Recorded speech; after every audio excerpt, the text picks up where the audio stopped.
আবারও সীমান্তে দাদাগিরি দেখাচ্ছে ভারতীয় সীমান্তরক্ষী বাহিনী বিএসএফ। সীমান্ত ঘিরে তাদের আগ্রাসন যেন থামছেই না।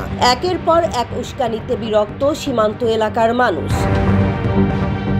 লালমনিরহাটের দহগ্রাম সীমান্তের শূন্য রেখার কাছে ফের কাঁটাতারের বেড়া ও লোহার খুঁটি বসিয়েছে ভারতীয় সীমান্তরক্ষী বাহিনী বিএসএফ। এবার এ কাজ করা হয়েছে গভীর রাতে।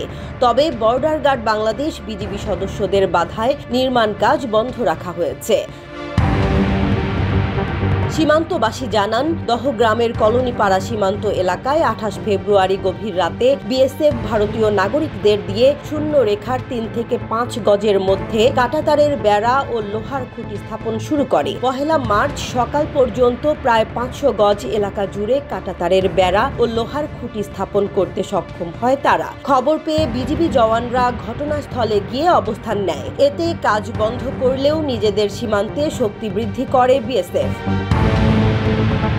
বিজিবি সূত্র জানায়, এ ঘটনায় পতাকা বৈঠকের আহ্বান জানিয়ে বিএসএফকে চিঠি পাঠানো হলে এতে সাড়া দিলে 1 মার্চ বিকেলে ওই সীমান্তে বিজিবি বিএসএফ এর মধ্যে পতাকা বৈঠক অনুষ্ঠিত হয়। বৈঠকে বিজিবির পক্ষে পানবাড়ি কোম্পানি কমান্ডার সুবেদার আয়ুব আলী 7 সদস্যের প্রতিনিধি দলের নেতৃত্ব দেন। অপরদিকে বিএসএফ এর ভোটবাড়ি ক্যাম্পের কোম্পানি কমান্ডার জালুম সিং নিজ বাহিনীর প্রতিনিধি দলের নেতৃত্ব দেন।